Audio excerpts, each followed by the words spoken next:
สวัสดีครับสวัสดีอยู่กับผมอันนี้เราก็อยู่ที่ประเทศไต้หวันครับเป็นเกาะเล็กๆครับเกาะตีถูเจียวก็จะมาบินโดรนกับเจ้าตัวนี้ครับนี่มาริโอ8บินโดรนเกาะครับ8 นิ้วแล้วก็ข้างหลังอุปกรณ์เยอะนะทางเดินทางขึ้น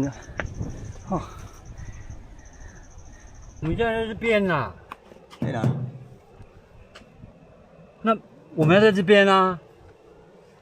在这个下面。对的。对。要在这边的。对对，那边了。OK，Let's go。ล็อกให้แน่นล็อกให้แน่น